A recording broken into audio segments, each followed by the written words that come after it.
Hello, and this is the Philosophical Goob-za, because there's two. And we wanted to start with our topic from last week, which was Come Together, which was talking about how men and women seem to be polarized at this point in our existence and how we can amend that in different ways. And now our new topic is kind of going into basically advice and how to live a good life is what the main point is. And so one of the things that I was talking to Mom about a couple days ago was how it seems like when I was growing up, I would listen to like elders a lot, or basically people that have been alive longer than I have, and the advice they would give, which is kind of like stereotypical advice, kind of like travel while you're young, don't do things instead of having regrets, and what that looks like, kind of. So yeah, that's where we're kind of leading off of. I think that a big part of that too is that a lot of people sooner or later, rather than sooner, end up realizing that like things that it's your life and that they overthink things, and that's the reason they don't do things, and then they end up with regrets. Yeah, or a lot of it is with young people, or when we're young, not just young, when we are young, and our parents have all these expectations for us, or they want us to go into certain paths in life because they want us to be successful and move on, and they think they know what's best, and so that's where the projection comes in. You know, they project what their ideal for a good life is, and they've lived it, so they feel they know it. But I think the factor that's missing there is we're all individuals. Yeah. So what's good for them may not be the path for you, even though it worked out well and that afforded you a great life being raised. But that doesn't necessarily mean that's how it'll work out for you. Yeah, and you see it all the time with kind of parents that wanted to do stuff and then end up not being able to do things, and then they have kids, and then they have to be the football star, or they have to be living through them, like living through them and stuff like that. And I think that unfortunately, but sometimes fortunately, obviously, like I think having kids is like a big role of that too. Because I have heard like multiple times people say like, if I could have a choice, like I wouldn't have kids again. I've heard that in person. Really? Yeah. Oh, dang. Which is pretty like somebody has the nerve to actually say it out loud. Yeah. And I think that that's also because we kind of, number one, like I think people should understand like no one knows what they're doing. Like no one knows what they're doing. No. Everyone is guessing. And I think once people understand that literally everyone is guessing, then like that becomes a lot easier to function and do what you feel and think is correct. I think feel and think, if you notice, not just one or the other. Like, right. Feel and think is correct. I'm just feeling. I don't know anything. Yeah. Blindly going along. But yeah, so I think that a lot of times what happens is people end up projecting because they're suffering and they're not willing to say that, or maybe even if they are, then that's where you see these stereotypes where they're like, oh, you're like 30 or 40, like you're supposed to have a house, you're supposed to have kids, like you're supposed to have all these quote unquote milestones. But also, number one, like that's for them. And I think that a lot of times if it's making them suffer, then like they get upset when they see like youth not doing what they felt like they had to do. So they end up like spouting that out onto others, and then that in turn obviously makes them feel like guilty or ashamed, or maybe even just second guessing themselves, when it's like every single person's different too. Well, and do you even think that they all know that they're doing that? No. No, I would think, yeah, so it's just what they think they know, and then it's their truth. And so but they're making it like it's the reality for everybody, or for their kids, like, well, I worked in corporate 30 years and you're going to do it because it did well for us, yada, yada, yada. And you're like, but I'm an artist. I can't, I don't want to do that. And they're like, how are you going to make money? And you go into that circular argument all your life. So. Yeah, and it becomes this like debate too of like, what does it mean to be happy, and what does it mean to have a happy life? Because it was interesting. I'm not a huge fan of Jim Carrey just because of, obviously he's part of Hollywood, and I don't like people in Hollywood usually, actually mostly. But anyway, he did say something that I do think resonates to an extent. It was a speech to a college, like, you know, when they give those valedictorian speeches. And they have a speaker come out, yeah. And he said it had to do with his father, because his father, I think, was like an accountant or a tax guy or something like that, and like he like lost his job. So, and it's because he never had the gall to go after what he really wanted. So he went for the safe route. So he said, you can fail at something you don't like, so you might as well pursue something you do. Because like he said, like basically, you don't want to just put all your eggs in this basket that you didn't even make, and it's someone else's, creation. Right. And then you end up waking up and you're 50 and you're like, what have I been doing? And like, on that song, that's not my beautiful wife. It's not my yeah. and Talking Heads. Yeah, Talking Heads. Where he's like, what is this? So it's like, I'm putting an apple. So it's like you wake up and you're like, because you're giving your autonomy away. Yeah. And again, like this life is meant for you to do what you want, not in like a nihilist way, like not like pleasure-seeking hedonism. Yeah, not like that, but like but more so in a way that like you should listen to what you like want in life and like what will make you happy. And if it makes you happier working a job that doesn't have as much perceived prestige behind it, but like you're happy, then like that's worth everything. Well, and I think people are afraid of failure. So let's say if you pursued your dream and you failed at it, that could be crushing. Because what if you wanted to be something creative, or you wanted to have your own business, or and then there's fear when there's risk. But when there's risk, there's also great reward. But so many people, I think that's why most people work for somebody. Nothing wrong with that. I did it for years. But if you work for yourself, you don't have that safety net, and that can be scary. But then the rewards are great because you did it all. So, but different people have different ideals. Some people are perfectly content in that worker bee role, and nothing wrong with that because it's safe. They get their paycheck. It's secure. They can count on it, and it's just and it's dependable, and that's fine. But then you get somebody who's like going nuts in that position, and they'd rather risk it all to go do what they want. And until they try it, you're going to have regrets. You got to just go do it. You don't wait till you're 70 and you're retired and go, okay, now it's time for my second act. Because what if your passion was to be a fireman? Well, at 70, you're a little old. You can't do that. So you got to grab it while you can. Well, and there's just so much of the world out there, and so much that we don't know by living in our little bubble. Because like I know for sure, like a lot of the people that I know haven't even left the United States ever. And I know when I started venturing out, like I realized just how big the world is and just how different it is. And once you go out and you see it, it gets kind of addicting because it's just completely contrary to what you're used to. Well, and it's seeing things in real life. I mean, it's nice to read about places and things to go do and see, and it's another to do it or to be there. Read about Egypt, and then you go to Cairo, and you're like, what?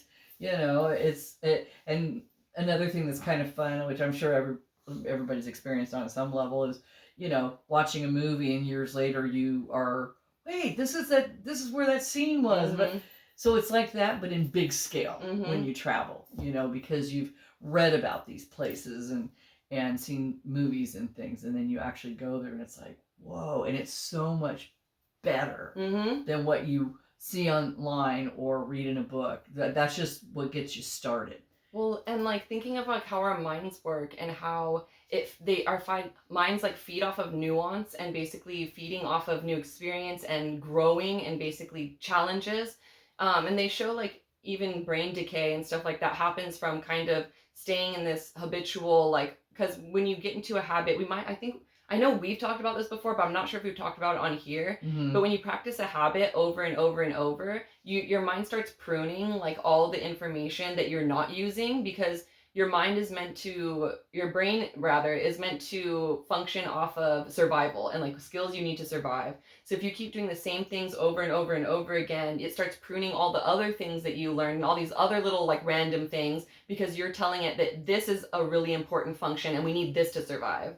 So then you start losing like all these little curiosities and intrigues that you may have had before, and you just don't remember them anymore. And the thing is, like, to flourish in life and be happy, like, number one, that looks different to everybody, obviously.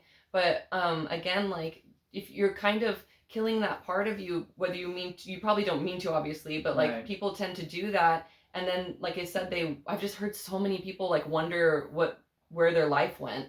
And you don't want to be at the end of it and go, wow, what happened? What a ride. I meant to go do some things that, well, now, Yeah, and you never know who you're going to meet, and you never know what, like, simple conversation you have in a random place at a random instance will spark, like, this entire new curiosity for you. Mm-hmm. And so it's just, and once you start, I think we talked about this a little bit last week too, like, once you start taking chances, and not, like hapless risk, but I mean, like, when you start taking, like, good risks, like, good chances, then you start, like, nurturing. Taking those steps. And it could be, it could be something as mundane as taking a different route to work, or taking that walk in the park on your lunch hour that you've always been looking at that park out your office window, but you just always went to the lunchroom for that lunch break. Go to the park, take your shoes off, walk on the grass. Boom, you change something up. And it was something very doable and simple, and then go from there, because a lot of times, like Rena was saying, she's those people that just haven't even left the country. A lot of them, not even their communities. Yeah, and you'll hear a lot of people, I'm sure you have too, that you'll tell them a story like of something you experienced or where you went, and they're like, wow, I could never do that. And the thing is, you may or may not understand like how much you can control your mind and your brain and your body and everything. And so when they say that, it's like, no, but you can. Like, you can. Yeah. Like, and if you ever get to a point where like you're doing the same thing and you see the same habit and you're not happy with that habit, why not just pause and just go, what if I don't though? Like, what if I don't do that? Yeah. Like, just what would happen? Yeah, exactly. Is the world going to end? Am I going to totally fall off the edge of it or something? I don't know. Don't do it and see what happens. Yeah, exactly. And once you start playing with that, yeah, exactly. Then you start to see how truly it can be easy. Granted, if it's not like entrenched in trauma or something, we're not talking about that. No, we're talking about habits that you pick up and end up getting kind of stuck in a rut in, kind of thing. Yeah. Trauma, you gotta work your way out of that one, because that one, that's tough. That's a little more unpacking. Yeah, because that's kind of that's a whole other story. But nonetheless, like when you start opening up your world, and even maybe with some traumatic stuff, I'm sure, there's little things you can do here and there, but that's like on the edges where you can change little habits maybe. But all it takes is just a little bit of saying like no to like yourself though. So like if you're going to go to reach and do something that you always do and you don't like that you're doing and reaching for something, then you just go, no, not this time.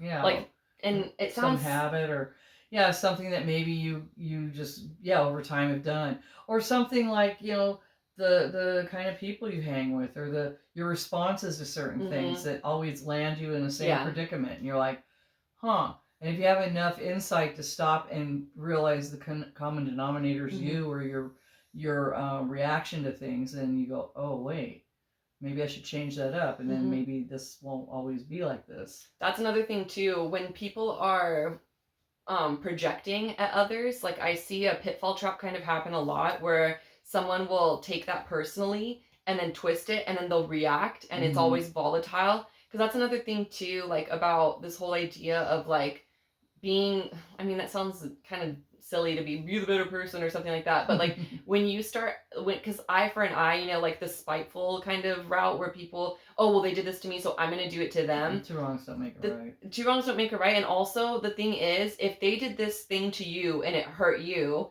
and then you're going to do it to them, what justification do you have at all to say that you both are different people at all? You're not. And it doesn't solve anything. Well, and you're not different. You're the same. You're the same as them, because you're doing the same action. It's just you did it after. Does that really matter in the span of actions? That like, oh, you're like, let's take this to a dramatic sense, but like, someone's, I'm trying to think of a good example that's not like Romeo and Montague, or the Montagues and Capulets type thing. It's like the Hatfields and the McCoys, somebody slapped your brother, well then they're going to go slap yours, and this is going to shoot yours, and you're going to shoot his, and then you got it's like who's better? Like you don't feel better, and you don't exactly. And then how can you? And then you want to sit there. And the thing is, when you participate in those kind of actions, how can you sit there and feel sorry for the circumstance you're in? No, because you put yourself in. Like at all? How can you be like, oh, how could this happen to me? Or but that's at least taking ownership. Well, no, if they do, it would take, but a lot of people don't take ownership, and they'll go, how can this happen to me? Like I've done nothing but blah blah blah. And it's like, yeah, but what about all those those instances where you're You doing reacted. it because someone else did it to you. Well, it's a reaction. You gotta think. You Mhm. can't. And I know, like when I was young, I was very reactionary. You know, somebody say something, and I'd be like, "What'd you say?" You know, because I was just young and stupid, and known for having a temper. And then as I've gotten older, I've processed, and then I'll most of the time not react, because nine and a half times out of 10, it's something that's stupid that triggers a person or gets them, you know, to react in a you know, uh, just a irrational way, whether it's with words or anything. And now I process and go, "Whew, yeah, that was dumb." Well, and also like also building off of that too, like it sounds silly too, but it's true. Like think of the person you want to be. Like I always tell like some of my friends when we're talking about like people we think are cool or like nice or whatever, I always think that number one, you should always be your own best friend. Like you should always like think the best of yourself. Like that's your homie. Like that's your homie, you know? Like that's the person that's going to be with you like through everything, and it's going to be the person that will pick you up is always you. So like you should love yourself and like yourself, and if you don't, every single second you can change something to make yourself the person that you love and would admire and think is really cool. And I know it sounds silly again, but I always told like one of my buddies, I was like, you should always think like you're the coolest person to yourself, and like be the kind of person you'd want to be like or see or meet. Yeah, you put yourself first and you value yourself. Because if you don't value yourself and you are respectful of yourself and treat yourself well, how is anyone else going to? Or they're gonna sense that they don't have to, or you're gonna attract people that think lesser of themselves, so therefore they're gonna treat you as less, and it's just this vicious cycle of negativity. And then you keep drawing these types to you, and you wonder why, because it drags you down. They suck out your energy. And then you sit there depleted all the time and wondering why you're in this puddle of goo, just feeling like crap all the time. And then you think, but what did I do? Why do I don't deserve this? Well, you got to stop and analyze what did you do in this situation? What did they do or say? And then I bet you'll realize that you do that a lot. And then they do that a lot because you're attracting that type of person and energy. And then you have the power to change it. And there is a lot to your point of view in positive thinking. Because there's people that can look at the same things in life and take it positive or negative, depending on their point of view. Well, and then coupled with that, a lot of people don't want to be lonely. And I think that's also like such a sign that like maybe you got to be alone for a minute, because if you're constantly like, I can't be alone with my own thoughts, or like I need someone to be around all the time, like number one, like we said before, like you should be your own best friend. So like alone time should be fun. Like you're with you. Like who gets your humor like you do? Like no one. Like the niche jokes like that you've made with yourself, or like when you saw something silly. And so like having to be around people, much less sometimes will want to be around people regardless, like she said, if they're good or bad for them, so just because they don't want to be alone. So if you'd rather be around people that are bad for you rather than be alone, then like there's a problem right there, because then you're never going to be in a place where you're truly happy, because you're also depending on other people. Well, and like for me, when I was young, a lot of it was, I wasn't thinking about any of that stuff, because to be honest, I wasn't that deep then. But my problem is I was naive enough to take everybody at face value. So I thought everyone, because I did, would put your best foot forward, and what you see is what you get. This is who this person is. So they could come off all nice and friendly and great, and then when you need them for something, or things get a little more intense than just a surface friendship, all of a sudden, the a-hole comes out, or the real person, because people can't hide who they are for very long. Especially if you live, work, or travel with people, they show their true colors. Not that it's a bad thing, it's just what it is. And then I was thinking, like, why? I thought this gal was nice, or I thought this guy I was going out with was cool. And then, after a couple of dates, you're like, oh, he's a real ass. Why am I with this guy, And so, again, it was me, that I didn't blame them. They're who they are. I was the one that had this, rose-colored glasses going, everybody's wonderful and nice. No, they're not. And it's not a bad thing. It's just people are individuals. So, you can't expect everyone to be like you. Whatever you are, in your perception, we're all individuals.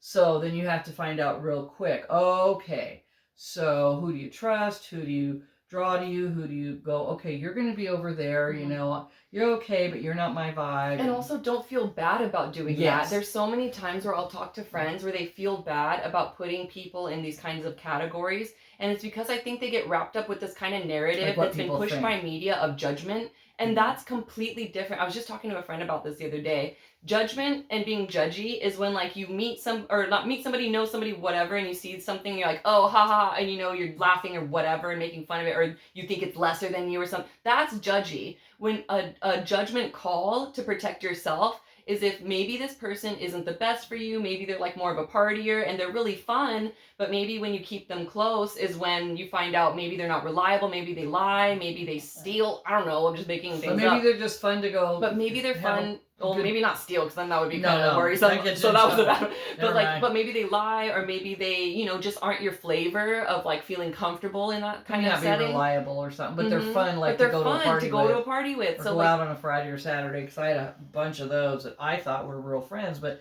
they were just party friends. Well, and that's not called judgy, that's called discernment. And discernment is what you do in order to keep yourself safe, and also to be honest and truthful with yourself and those around you. Because if you also go around keeping someone super close, but then you're like, oh, I really feel uncomfortable about this, or oh, I don't. And then and remember, every time you do that too, internalizes that to you. So it's not like that goes nowhere, it doesn't hurt anyone. You're literally stressing your body out, and that's literally killing you. I'm sorry I'm saying literally so many times, but it is killing you. And so that, and maybe, and that's, I was just thinking, because side thought, I was thinking about like marriages and like how guys die sooner sometimes. So that's because they internalize everything. So I was thinking that as an example, but like, but that's true in a sense, but like you internalize that to yourself, that doesn't go nowhere. So then at the end of the day, it becomes, am I willing to hurt myself? Or am I willing to just be honest and at least just keep them at a certain distance? You don't have to be like, hey, so I don't trust you that much, I'm going to keep you over here. But you just, you know, you're not available that much or something. Well, yeah, you do. You have people in different categories, and doesn't mean you like them any less, but they're in your life for different reasons. And as you are in theirs. I have friends where when we're together, we feel like an equal group, you know, together. But I also know a lot of them are friends together outside of our group. And I'm friends really with one of them in the group, really close.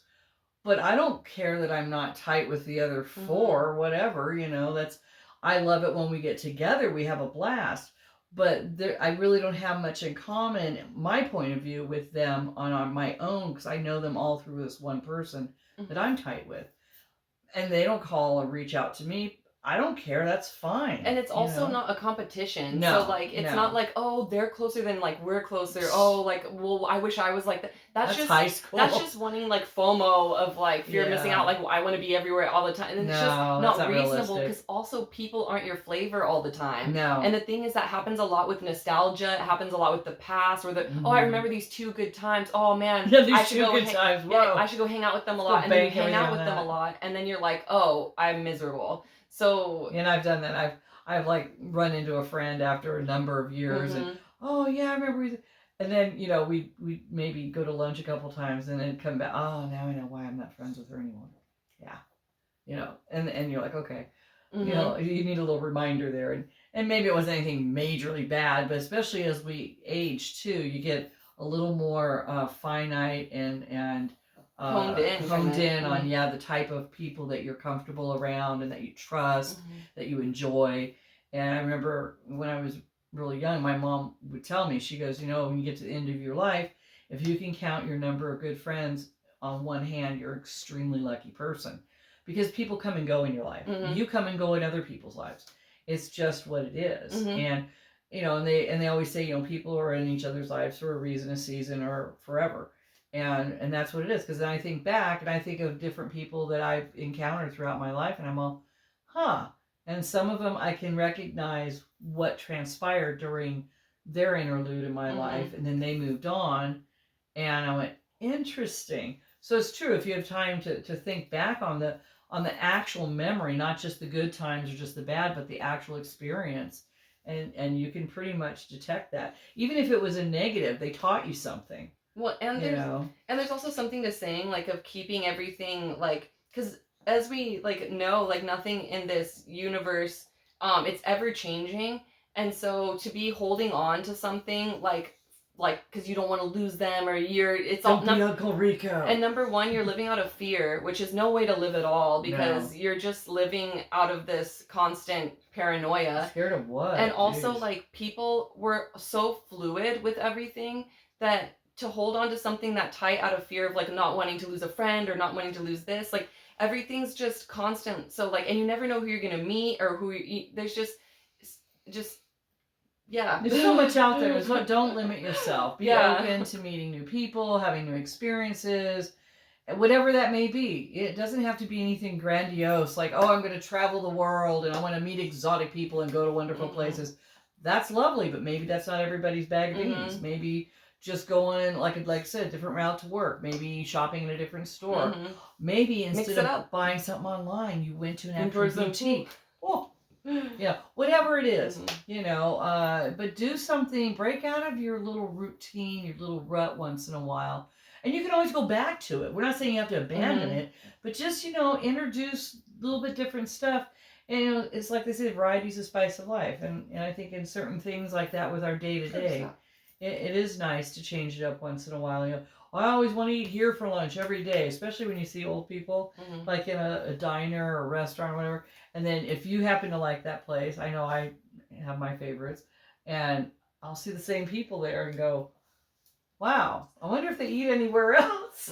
But then I go, well, I'm here 3 times this week. I think I need to change it up too. Well, yeah, and mostly getting back to this idea of what happiness means is, if you're not happy with things the way they are now, change something. Like, change something and figure it out. Like, a lot of it has to do with introspection. Are there things about yourself that you don't like? And if there are things about yourself you don't like, why do you, like, what practices are you doing that you don't like? Where do those stem from? Where did you learn that? Who told you? Especially with friends that I've had that, like, are very, like, talking down on themselves. I always ask, like, who taught you that? Like, who told you that? Because it wasn't you. Like, you weren't the one that said you, like, weren't enough, or you weren't, like, nice enough, or you weren't, like, pretty enough. It's never you. It's always someone else, some other D-bag that freaking said that says that. And why do we hold on to that? And because you love them or you admire them so much, you hold on to that, and it's not you. Number one, like, half of that stuff is subjective. So, I mean, they might think so, but a million other people, if not a billion other people, won't think that.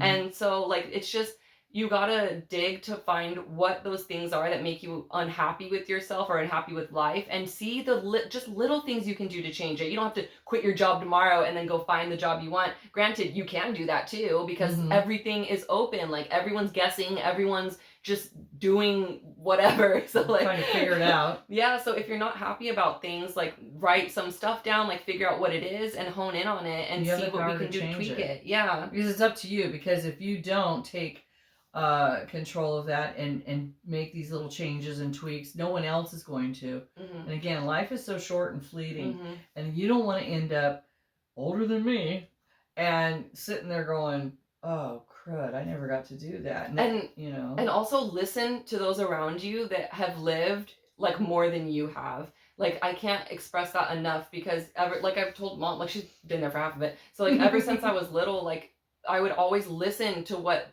older people had to say, or not older, but, like, more experienced people had to say to me, and I would listen to what they say, and it rings in my head all the time. Like, especially, like, I'm using this as an example, it's been a lot of other things, but, like, travel while you're young, like, that has been it's not there, they're not saying it to be cute, they're not saying it to be funny, like, they're saying it because they are, like, trying to express, like, the eagerness and the passion that life happens quick.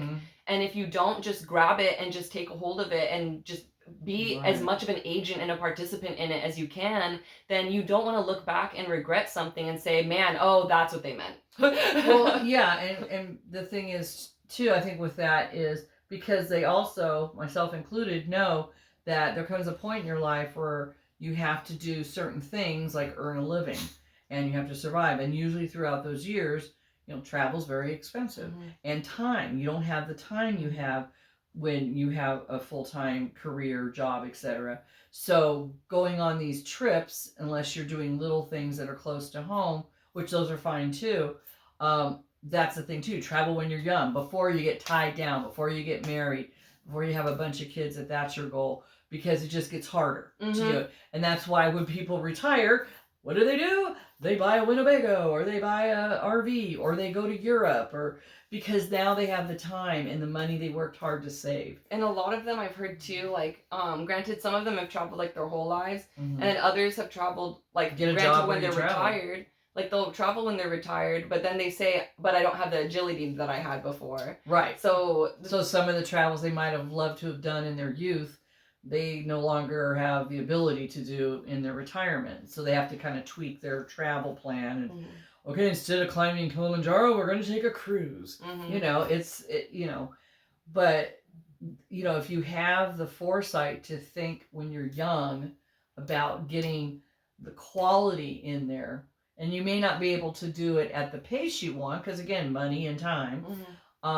You know, at least you could start doing some things and doing a little bit along the way if that's what your goal is. Well, and like we said before, to wind up our discussion today, but it's not just travel, it's what you inside want to do. And if you're confused or thinking, try a bunch of different stuff. Don't just like wait for it to hit you. You gotta be interactive with it too. You have to make it happen. And it just takes like some effort and some exploration, and once you start doing it, it'll get really addicting. And so ending with this idea of happiness, listen to other people and what they have to say, digest it, utilize it, do some introspective work, and see what makes you happy. And if you're happy with things now, and if you aren't, do anything you can to start changing that.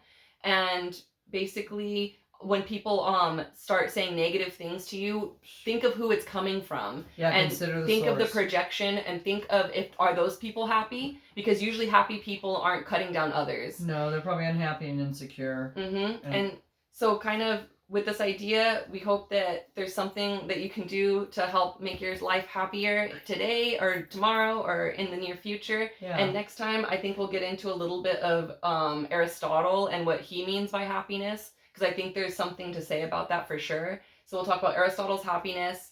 And then when Mom's back, which will be in an episode or two, we'll also start talking about Plato, finally, Plato. I have to do my homework. Yeah, but thank you for watching this Philosophical Goob-za, because there's two, and have a great day. Bye. Bye.